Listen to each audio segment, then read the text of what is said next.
Hi students, this is Miss Mehle. I hope this is going to come through okay. I wanted to just give it a try and see how it goes. I wanted to do a video lecture for you, straight from my house. If this goes well, I'll go back and do some more of these. So I hope it goes well. What I wanted to talk about was chapter 7 in your textbook. I will try to very hard, if not later today, perhaps tomorrow at the same time, to do chapter 8, which is my favorite chapter in your textbook, and then chapter 9. And if things get really wacky, I will try to go back and do summaries of the chapters I haven't had the chance to put up a PowerPoint about, and so that may mean going back a little bit. I'll at least want to do kind of an overcap lecture, so hopefully this goes well and things won't go too bad, won't be too burdensome for folks. So on I go with, it's going to be kind of boring. It's going to be me just talking about chapter 7. I'll try not to make this any longer than about an hour. If I have less to say, I won't make it that long. Hopefully you've had a chance by now to read the chapters. If you haven't, there's a link at the top of the Moodle site that is the textbook link. And I know that at least on the Rocky Mount campus, the books are there. Highly suggested that you either look at the book online or that you get your hands on the textbook somehow. So chapter 7 in the textbook, it was about cinema in Britain. And our textbook kind of focuses on it from the British standpoint, of course. One of the things that's very interesting about British cinema is that it is supported by the National Lottery. There are several films you'll look at, and if you sit through the end credits like I tend to do, you might see, oh, this was supported by the National Lottery. I will hopefully be posting a YouTube video where you can kind of see that. So I wanted to kind of talk about that. A lot of people don't think about Britain for films. They tend to think of them for television, but they should think of them for films. There are really two major awards organizations for British filmmaking, and they have some of the best studios in the world. Pinewood, Shepperton are one of the most established. There are several films I know I've seen that they've filmed at Shepperton Studios or they've been at Pinewood, and you'd be surprised once you sat through and looked. The interesting thing about the awards, the awards organization is called BAFTA, British Film Academy. British Academy of Film and Television Arts. There will be a link for the website on our middle course. I may want you to take a look at that. And it comes on, if you're able to get BBC America, they do a version of the BAFTA Awards. I've watched it several times. There are also a lot of other film awards as well. It's gotten to be very popular in Britain. a lot of people, they know them just for the television. That's chapter 8. And I love their British television. And there are a lot of good schools for it. The National Film and Television School is one of the most respected. Then there's BFI, the British Film Institute, and they have theaters. They have the National Archive. They actually have in London. I've been to it myself. It's the BFI sponsored it. It was the London Film Museum. It's since moved from where it was when I went to it. I may post some of the pictures if y'all if y'all tell me yes, please do that. Email me if you want to see some pictures. I've been standing next to a TARDIS, folks. That if you don't know what the TARDIS is, I will explain in chapter 8.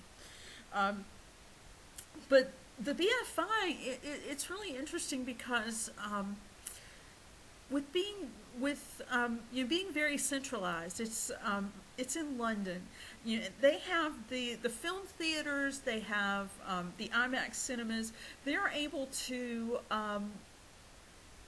do a lot of showings, and one of the interesting things that's key about seeing a film in Britain. I've actually seen one. Sad to say, I slept through it. I was very tired, y'all. They're licensed by the public authorities, so that would mean like if in Tarboro, Parkwood Cinema 3 would have to be licensed by the city, but it's not. It's just a privately owned theater. Highly recommended to go there.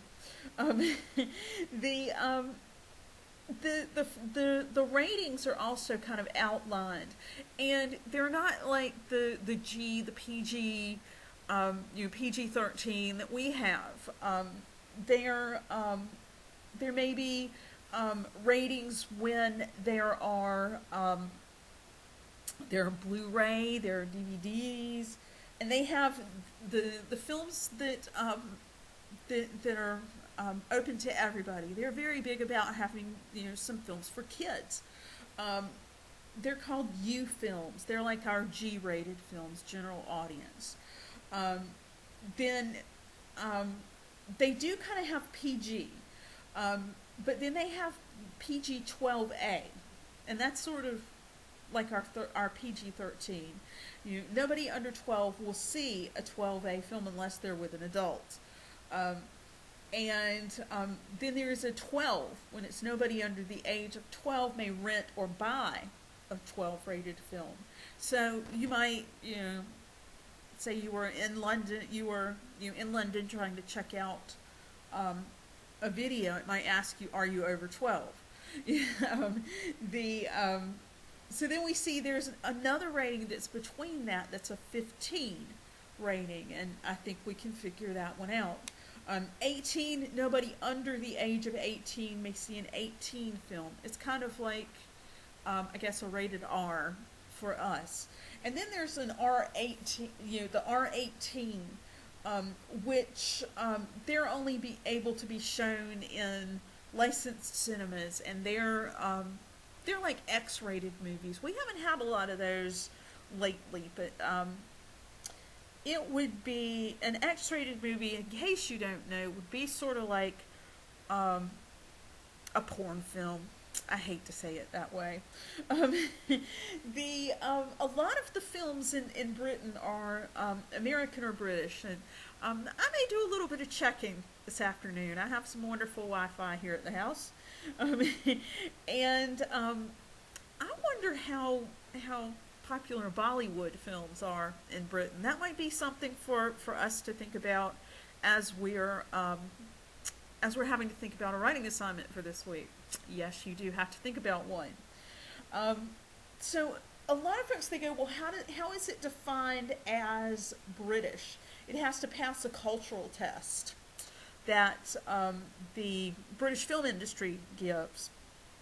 And there are 15 criteria, including like the language and the crew and the film. It has to get 16 points out of 31. Again, I will see if there is a link that I can find to post for this. I will post the link. So some people, they know a lot about British films. There's actually a streaming service. There are a couple different streaming services that will stream British films. I think Hulu might possibly have some as well. So the films in Britain, they're very there's quite a good history. It started happening around the end of the 19th century. That's a little bit, maybe around the time that ours started. The cinema that we know today, it kind of has its origins in the mid-1920s. Kind of got interrupted by some wars.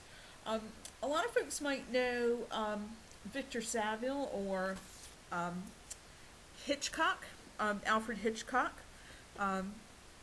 Quite good. Very scary. And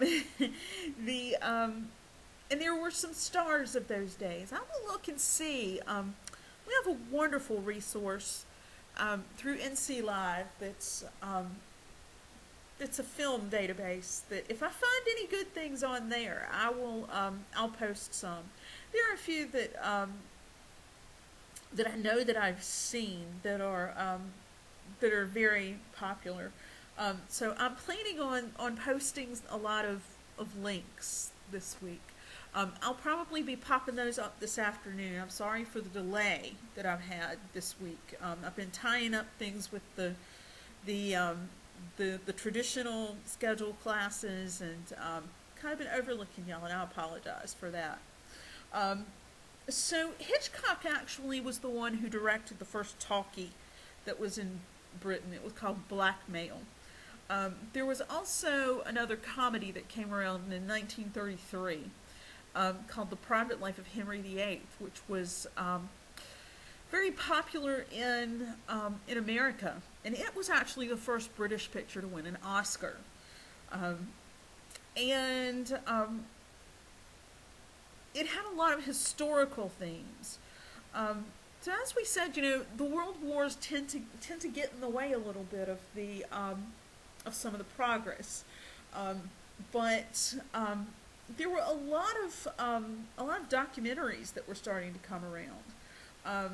There were a lot of films that were being used for propaganda purposes.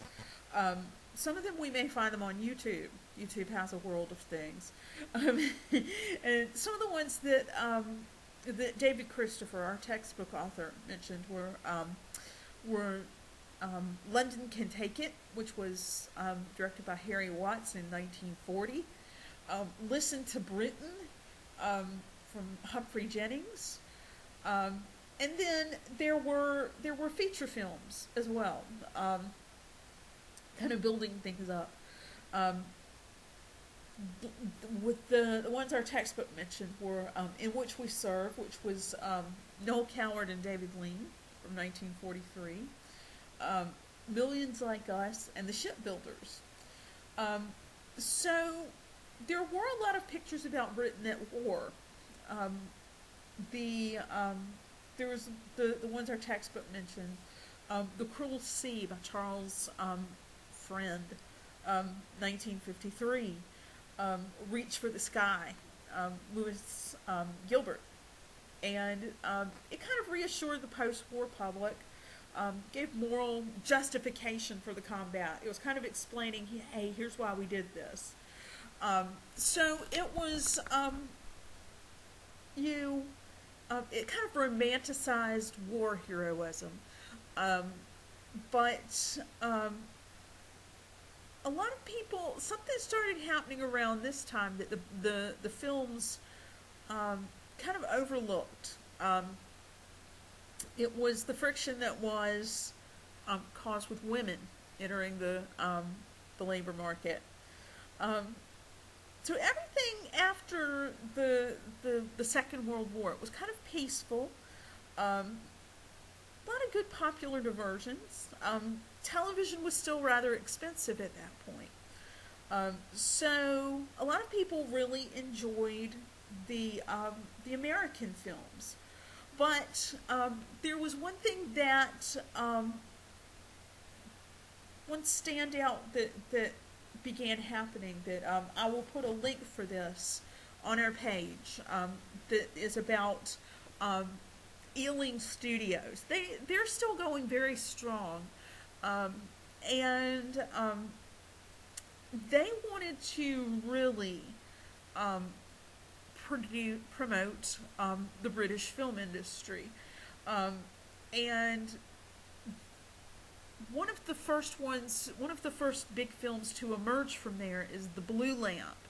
I will also put a link on the page about that, on the Moodle page, for you to take a look at. It was a tribute to law and order and stability. Kind of showed Britain in a post-war period. Ealing, though, is usually known for comedy films, and one of my favorite films that they've done, it was it was in the 1990s, the late 1990s. Ealing did a remake of the Importance of Being Earnest by Oscar Wilde. It starred Colin Firth. It was probably the second role I'd seen him in after Shakespeare in Love. My favorite film ever. And Rupert Everett was in it. Judi Dench was in it. Reese Witherspoon was in it. Perhaps since I've made such a big deal of it, I will put a link to the trailer on the site. All these things I'm promising you guys. Please keep me accountable. So some of the things that kind of put them on the map in the 40s. There was one called Kind Hearts and Cornets, which was a satire of upper class manners. There's Passport to Pimlico, the Lavender Hill Mob, and that's a very famous one. It's very mild-mannered bank clerk who plans a robbery, and he is trying to disguise the loot as Eiffel Tower paperweights.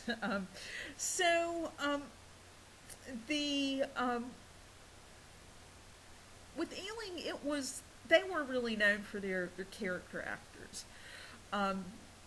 So we've kind of mentioned already as well, I'm kind of following the flow of the textbook, if y'all haven't figured out. Yeah, y'all saw pink there. That was my pink. Documentaries are still very, very much a part of the British mentality when it comes to filmmaking, and probably the ones that we may know the best. They find their way to PBS. Unless they're really, really, really good, and then BBC America will keep them. The one that I'm thinking of that we may be the most familiar with these days is Planet Earth. The Planet Earth series, absolutely fantastic. It airs fairly regularly, so if you get the chance to see it, I know it's on the streaming services, might show up on BBC America if you get that. I'm banking. I couldn't live without it. I admit it. Again, I'm trying to jump ahead to chapter 8. So the documentary. It was one of the first ones that came about. One of the first filmmakers to do that was a Scottish filmmaker named John Grierson. He's really kind of seen as the pioneer of that, the new techniques. He wanted to make records of everyday life, and he was really the first one to use documentary to describe that style of film. I think documentaries are a little more serious than reality television. They're a little more polished. It's not to say that Britain does not love reality television, but documentaries will allow for very serious exploration. And Grierson really believed that filmmakers had a duty um, to reveal and describe the society so that we could understand and improve it, almost to use it as an educational tool. So he worked with the government, and some of his documentaries were coal-faced. Remember, coal is a big part of the industry in Britain, and then Night Mail, which was about the postal service. So he covered a lot of very interesting, fascinating topics, and it's the technique itself became widely used in news and the and investigative reports. And he was not the only documentary filmmaker, but he was really the one to first get it started. There's the free cinema with Lindsay Anderson and Carole Reich that would make films about in the same area, particularly one called Oh Dreamland, which was looking at a day in the life of a seaside town called Margate. And then there was We Are the Lambeth Boys, about a youth club in South London. So social life, keeping it real, was very much a part of the cinema during that time. One of the things that's very popular to do in Britain is to record popular plays that still go on, and a lot of the works of new playwrights that we'll mention in a later chapter were adapted for film. They, like John Osborne, Alan Sillitoe. So it was bringing some things to the industry of film. Looking at how increased affluence was leading to greater individuality. So the film roles, the films, they're generally very faithful to what is life in everyday Britain. Some of the things that were coming out around that time were Room at the Top, which came out in 1958. Look Back in Anger, amazing play by John Osborne, 1959. And they actually became called New Cinema or New Wave. There were a lot of plays that came out around that time. The films of that time, they were usually shot in black and white. They had jazz music. That's what I think of when I think of John Osborne and Look Back in Anger. So we see it's kind of without theory or glamour. So it could be very hard to distinguish it. So we're kind of seeing, in 50s Britain that it's very real, it's very very serious. So it kind of needs to get a little bit of a makeover, because things are happening in America at that time. Younger adults are emerging at that time, and things are, tastes are changing. Rock and roll music actually plays a big role in changing the film industry. The ones that our textbook mentions were the American film Rock Around the Clock from 1956. It actually led to riots in theaters. I thought that was very interesting. a lot of the American films featuring Elvis Presley were very popular. So British filmmakers responded with musicals featuring their singers like Cliff Richard and Tommy Steele. The ones that are the best known, the British films from the 60s that are the best known, best loved by audiences worldwide, um, are of course the Beatles, A Hard Day's Night, and Help. The trailers. I have a note to myself in the book to put the trailers on the site for you guys to see, which is what I'm gonna do. Um, I might have my lunch break after I film this, catch my breath, and then put some links and things up there. I basically gave you the reading assignment so I could have some time for you guys to read and then for me to get to talk about it a little bit. So a lot of things, in the film industry, they're changing. One of the things, I actually heard somebody mention this the other day, and they said it kind of freaked them out a little bit. Things, in society around the late 60s, things are getting psychedelic. Things are getting a little crazy. And in 1968, Yellow Submarine, which a lot of people count these days as music videos for the Beatles, was made quite a big splash. So I will put some links to videos from that on the Moodle site as well.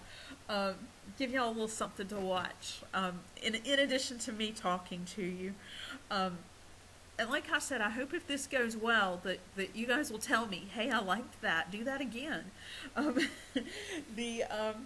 I've been wanting to do it, and I admit that it has been something I've overlooked, and I'm making an effort to do it. So I hope it works. So we're kind of getting back to thinking about the mid-60s. It's a time of great change everywhere. In the United States and of course in Britain. So things are starting to change, and there is a film from 1968, Lindsay Anderson's If, that talks about revolution being the only way forward. It is it's described in the textbook.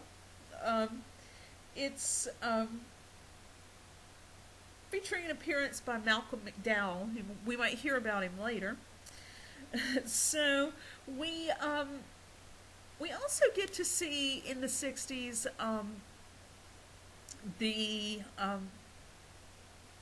films being set in swinging London, like from Rita Tushingham in A Taste of Honey. Or Julie Christie in Billy Liar, Judy Geeson in Here We Go Round the Mulberry Bush in 1967. The thing that made those different were they were not very traditional. They emphasized freedom and fun and innocence, and they were very well received. There's also a 1963 film that was rather interesting. Over 50 years ago, y'all. There was a film called The Servant, in which it's a Cockney manservant who changes roles with his effeminate, aristocratic manner, kind of dealing with homosexuality. Then there's also a more controversial movie that came out around that time called Peeping Tom, which was about repressed sexuality. Now, I've made it so far sound like the British are just very serious and uptight, about their films, and that there's no humor in them, and that's very far from wrong, very far from true. Quite wrong. So a lot of things are changing. The film industry is growing and adapting, and one of the things they do very well, very British films. If you've never seen one, you should. The James Bond films. Just take a look at the website 007.com. I've also got a PowerPoint presentation that I will put up that's all about James Bond. A lot of people, I think, they know James Bond, but they don't realize how long he has been around. The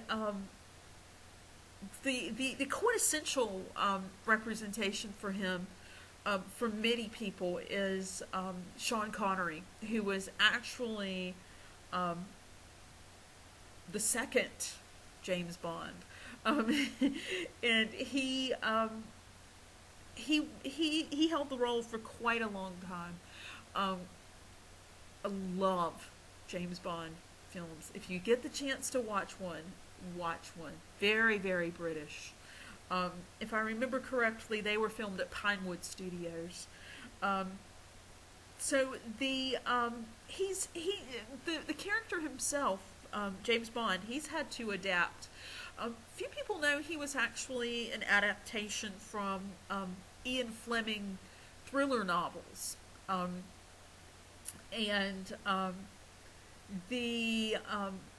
We see that there's this suave, sophisticated hero, lots of sex appeal. He always would get the woman, and he has he's been played by several different actors, and the big discussion in Britain actually is when Daniel Craig gives up the role, which there's been discussion. I think he's on board for maybe one more. The big discussion in Britain is who's going to be the next James Bond. I will hear people talk about different candidates, and perhaps I'll put an article about that on the Moodle site. My favorite would be Tom Hiddleston, but that is just me. A lot of people know Hiddleston for his Loki portrayal.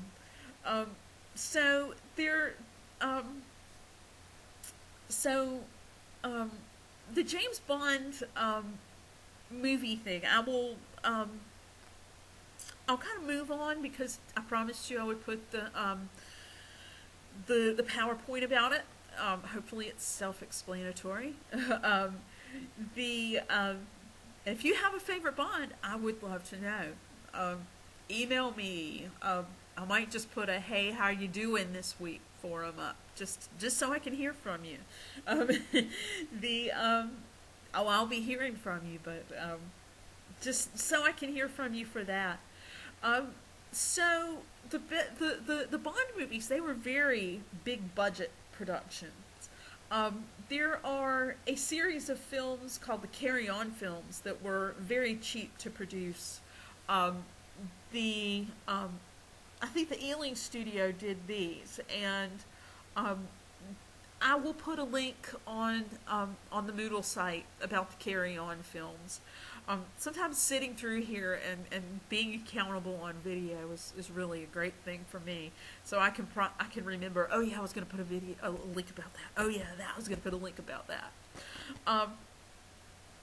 So a lot of people, they don't realize that that there's a very big horror film industry. Some of the best known titles in the horror genre are British, like The Curse of Frankenstein and Dracula.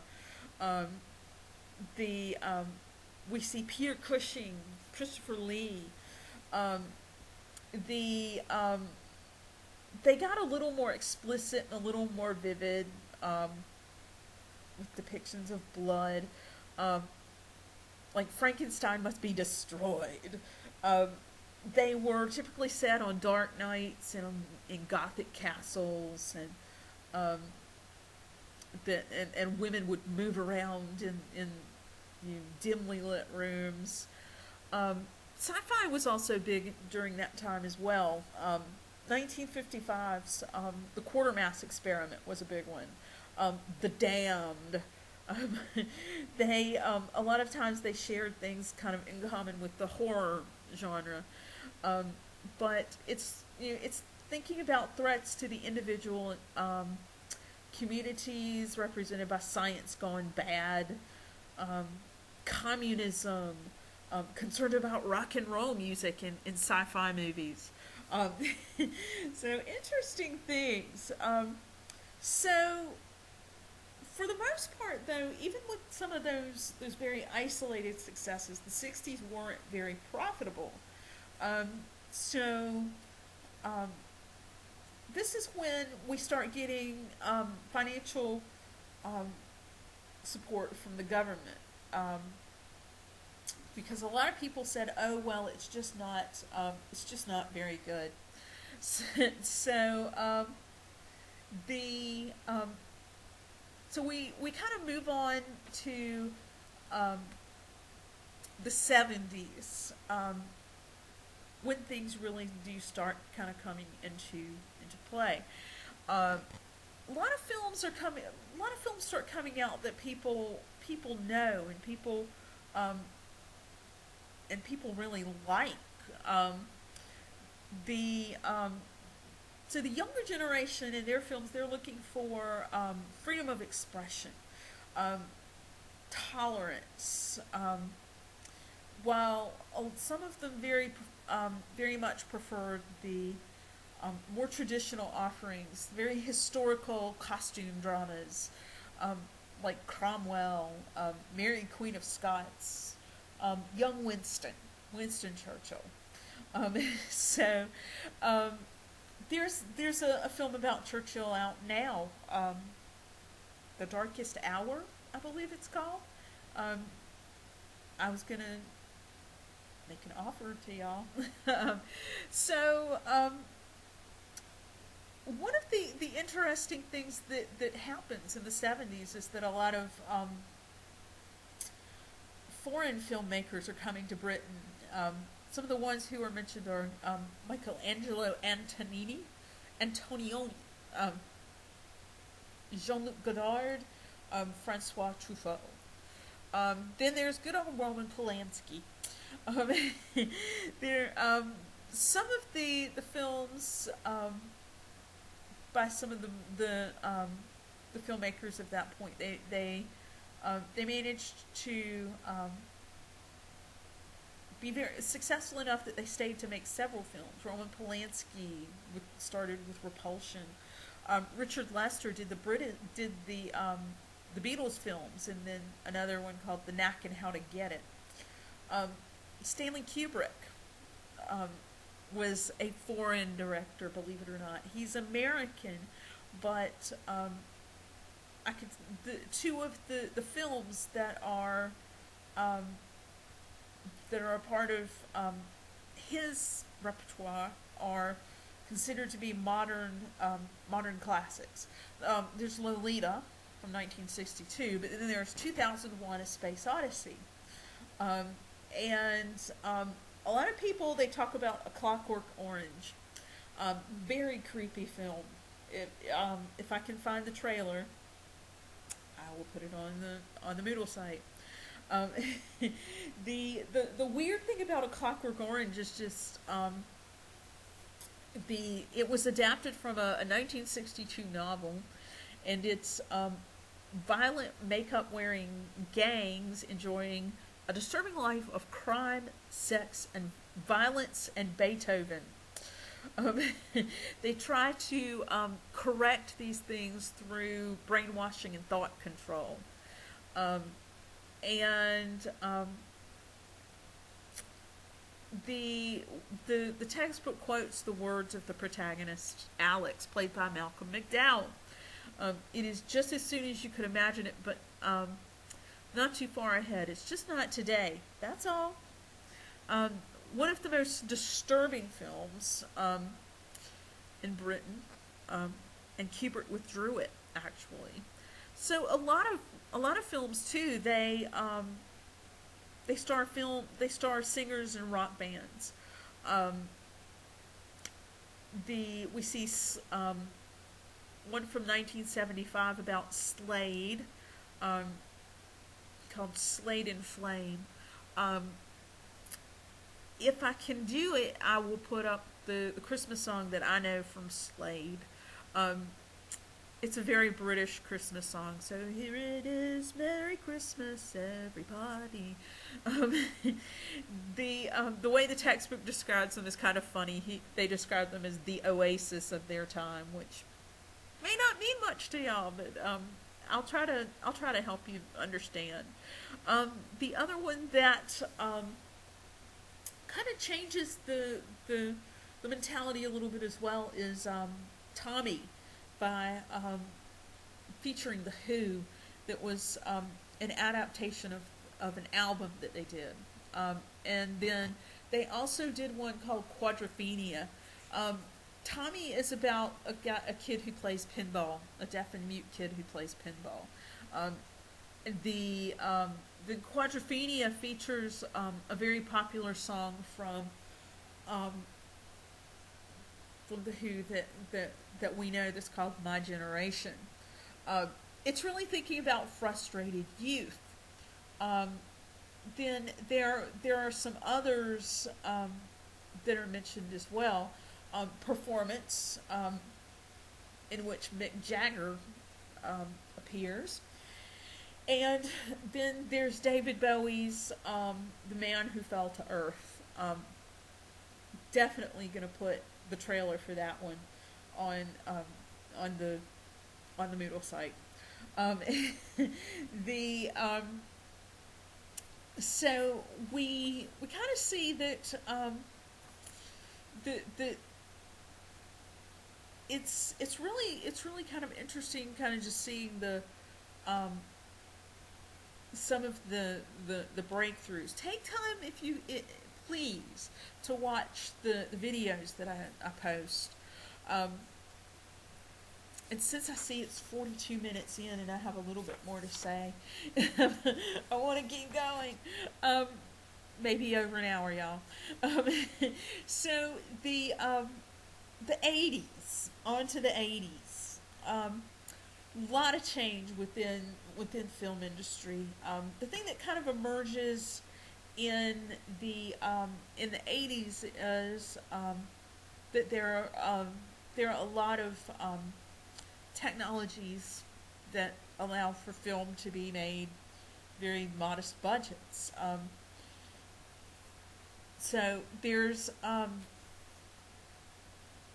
are a lot of, and we see, of course, the birth of the music video, and video itself. Thank you to the 1980s for making that happen. Our textbook author, David Christopher, he says the biggest impact at that point was made by Channel 4, which became involved as a producer or a sponsor of over 200 low-budget films. So even though we're seeing a lot of very fancy things starting to happen, we still have the love for those heritage films, the nostalgic view of the past. Very, very, very, very, very popular film was Chariots of Fire. It's based on a true story. It's featuring a Scot and a Jew running for Britain in the 1924 Olympics.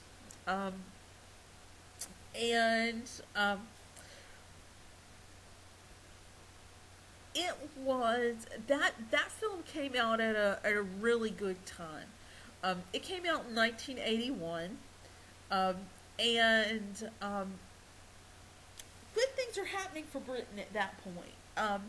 We're seeing the wedding of Charles and Diana, victory over Argentina in the Falkland Islands, victory of the ruling Conservative Party, So it was a very popular film that um, definitely paved the way for a lot of heritage films. It won 4 Academy Awards here in the United States, um, and a lot of people were very happy to see that um, happening. They liked that it kind of upped the view. Um, some of the um, the heritage movies were adaptations um, from novels, like Room with a View, Howard's End, Remains of the Day.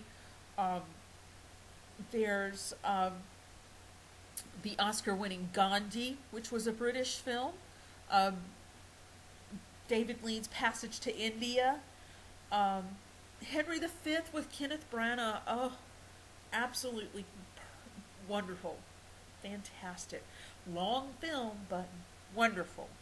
Um, so the problem that some people had with the heritage films of the day was that um, people thought that they were very stuffy. Um, they thought it was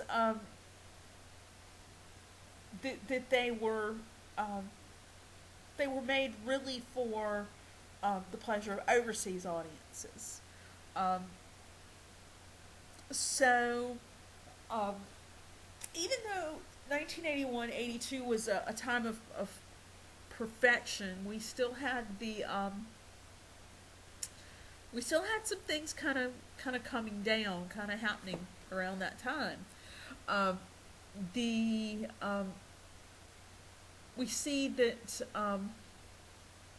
there is um, there's a film by Lindsay Anderson called Britannia Hospital that is talking about the close of an institution, um, or the we see it's our textbook author gives us these two terms that I wanted to define for you all: tragicomic and allegory. Tragicomic is kind of funny in a sad kind of way. Like it's tragicomic if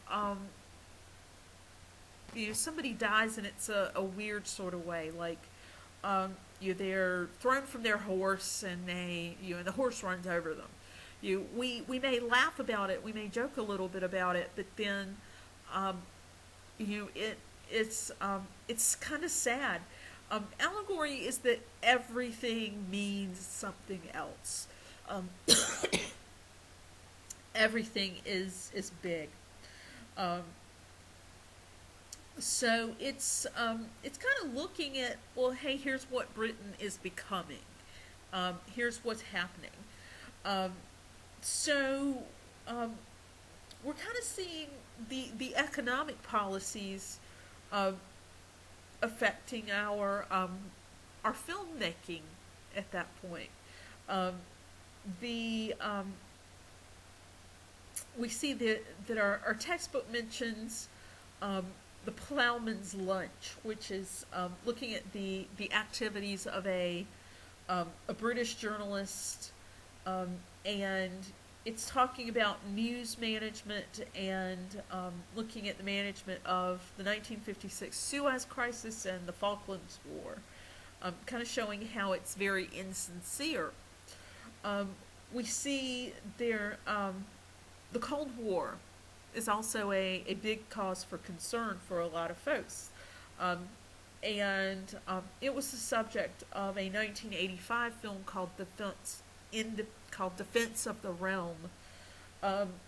We see just a few more as well, where there's a letter, Chris Bernard's A Letter to Brezhnev,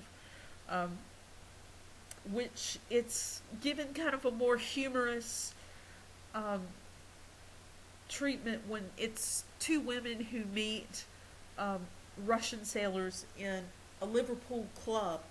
Um, it's it kind of avoids stereotyping Russians, but just casts them as kind of ordinary folks.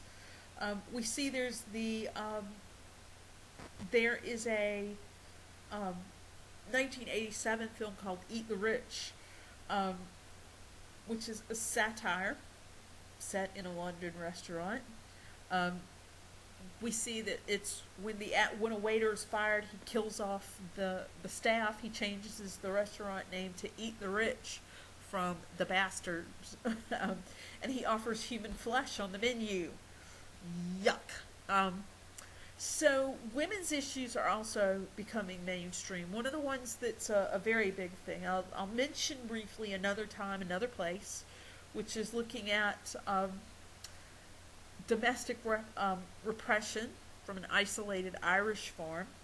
But then there's also the play Educating Rita, that was by the writer Willie Russell. Um, and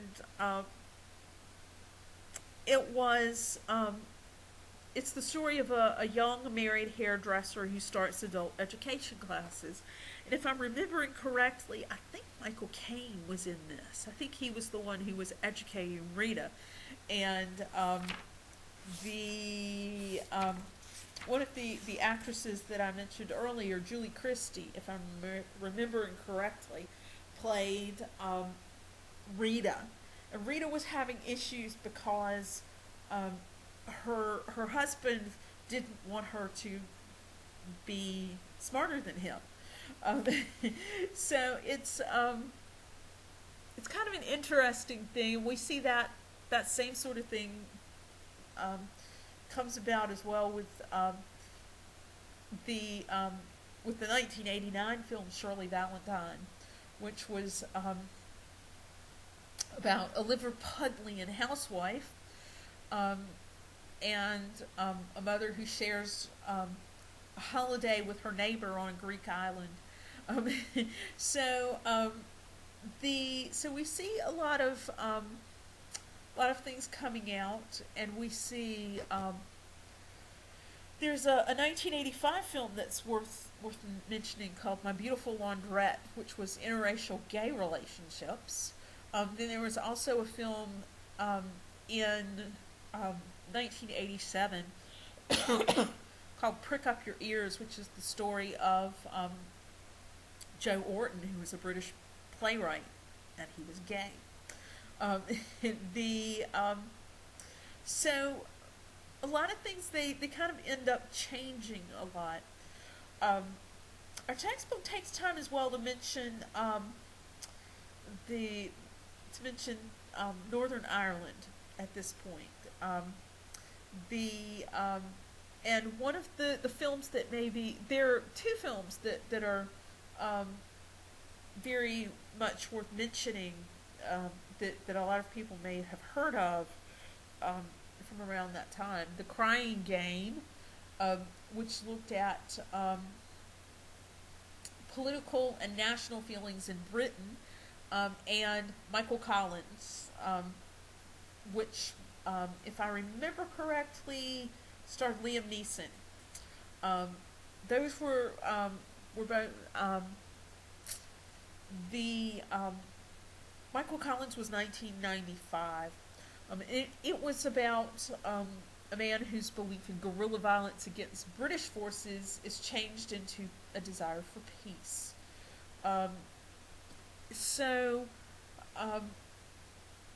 We see a lot of things coming up as well with the role of women within the Republican movement,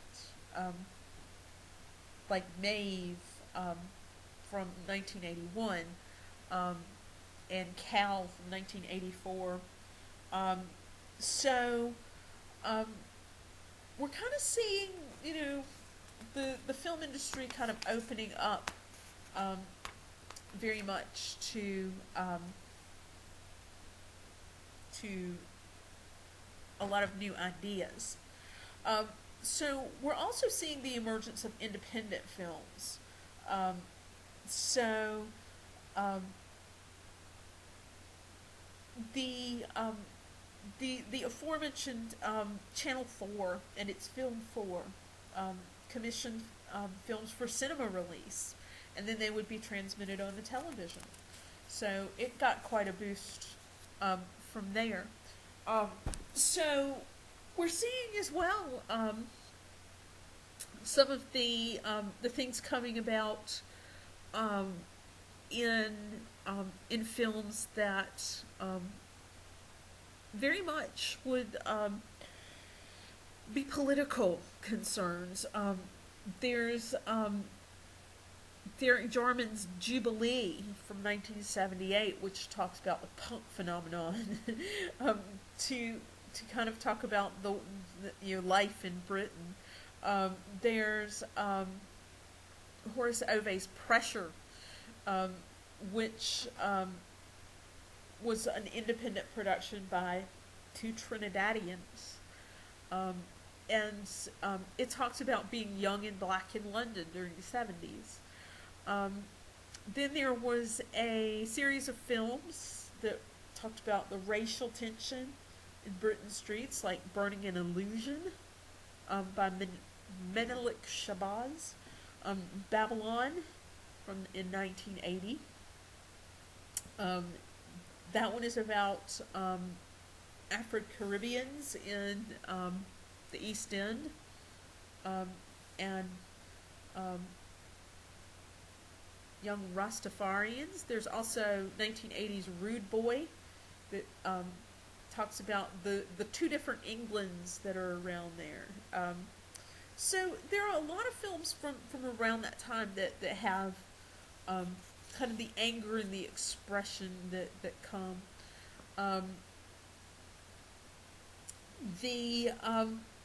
So I wanted to I'll keep going. Because I'm almost done. Some of these films, they're going to be things that we've heard of. I encourage you, if I don't put the link for the trailer, go find the trailer on YouTube. We're up to the 1990s at this point, and there are a lot of films. One of these is considered to be kind of a Christmas film, Love Actually, which was really more of a 2003 thing. But there were a lot of new developments. A lot of films were coming out. The kind of embracing the idea of the Cool Britannia movement. So especially with the late 90s, Britain's kind of coming out of a time of conservative rule, and they're under the new Labour government of Tony Blair, who's still very extremely popular. And one of the very popular movies, one thing that the next three movies have in common that I'm going to mention are one actor, Hugh Grant. Four Weddings and a Funeral. Oh, love it. It's this guy that he ends up seeing this woman that he falls in love with at four weddings and a funeral. And then there are the romantic comedies again with Hugh Grant, Notting Hill. That was him and Julia Roberts running through London. That was in 1999. Bridget Jones's Diary, based on the Helen Fielding books. Then Love Actually from 2003. Very successful films. Broke a lot of box office records. So there were those films, and then there were the new realism or the soft realism films like the Full Monty, which it was definitely one of the very successful things from the 1990s for Britain. if I remember correctly, it was steel workers. It was unemployed steel workers who had to support their families, and they became male dancers. And then um, there is the tragicomic Brassed Off, um, that talks about the mining industry. There's Billy Elliot, an 11-year-old is a ballet dancer, um, and then Danny Boyle kind of hits the scene, and he does Slumdog Millionaire, which is very successful. That talks about a mobile call center um, employee who wants to go on the television show, who goes on the television show, who wants to be a millionaire and wins the big prize. Um, so there are a lot of realistic films coming around um, in um, in the British cinema at that time. There's My Son the Fanatic, East is East, I Fond Kiss. Um, then there is the one that a lot of people know, Gurinder Shada's Bend It Like Beckham. Um, when Jess, who she is a Sikh girl, but she wants to be a professional footballer, soccer player. Um, and she goes against what her parents say and runs off to join to join a team in Germany. Um, the the one that a lot of people know that they're definitely quite familiar with is Train Spotting, Danny Boyle's Train Spotting, which is talking about drug dealers and AIDS and poverty. Um, Fairly recently, there was a sequel made to it, which was quite frightening to me. Ewan McGregor was actually in Train Spotting, and it's told from the point of view of a drug addict. It's set in Scotland, so that was one thing that really kept things real around that time. Fast forwarding a little bit, probably within the last few years, there have been several very popular British films. The King's Speech, absolutely adored it. I forgot to mention in the late 1990s, very British film, very very popular film. Surprised a lot of people. Shakespeare in Love, from the director's name was John Madden. That came out the same year as Schindler's List. A lot of people thought that Schindler's List was gonna win the Academy Award for Best Picture, and it didn't. Shakespeare in Love did, and that's what a lot of people know. They think it is absolutely real, and it's a lovely story. There are some parts of reality about it. Part of what triggered Shakespeare in Love in my head was that two of the two main actors from The King's Speech, Geoffrey Rush, who played Lionel Loke, and Colin Firth, who had been in the Bridget Jones movies, played King George VI, Queen Elizabeth's father. There was so The King's Speech was very popular. There was The Iron Lady, about Margaret Thatcher. There was 12 Years a Slave, which a lot of people do not realize that it was how popular it was, and it introduced there were a lot of British actors in 12 Years a Slave, even though it's about it's based on a slave memoir from the United States. Um, it's it there were several black British actors whose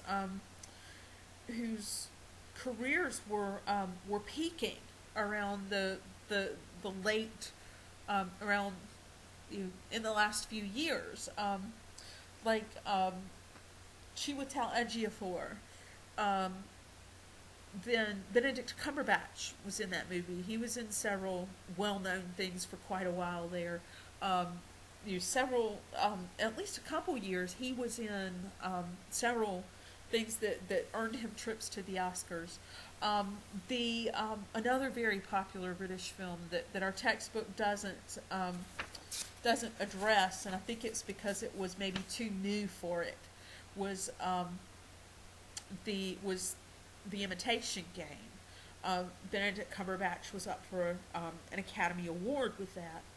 Um, the We see with 12 Years a Slave, it won Best Picture. It it won Golden Globe Awards. Very, very popular. Steve McQueen was the director's name. Um, the and so we saw a lot of emergence of British actors in films that very well loved. David Oyelowo, I can never say his name right. Oyelowo was in Selma. He played Martin Luther King. Um, Chiwetel Ejiofor was in Amistad. He was, and then he and Benedict Cumberbatch, not a British film, but still, starring two British stars. They were in Doctor Strange together. Um, Another British actor who's quite well known. um, I could go on all day about all the well-known British actors. Michael Fassbender was in 12 Years a Slave, playing a slave owner, as was Benedict Cumberbatch. But Fassbender was playing the bad guy. Cumberbatch was kind of the anti-hero, I think. But it was kind of interesting that could be, brought up with British films. And it was. So I mentioned David Oyelowo. I mentioned Chiwetel Ejiofor. I must say something about Idris Elba. The reason why I wanted to bring his name into the conversation is that a lot of people have said rethinking not only gender roles but ethnic and racial roles, that maybe it's time for a black Bond, and Idris Elba's name was brought up. After I say something about the television, you'll understand why. He's a very big TV star, but we tend to know him more, I think, as a film star. We may not even realize how much we do know him. Our textbook as well also talks a little about the Harry Potter things, and I will say, as far as the Harry Potter films, I'm not overlooking them. I'm betting that's why a few of you are maybe interested in British culture, that it was because of Harry, and the role that he has played in the series of films. So it's definitely not something we want to overlook. Partly because it's played such a big role. So maybe I'll ask a question about that, since I think that's why that has brought a lot of people to British culture. You the books, the films. So it's something to think about.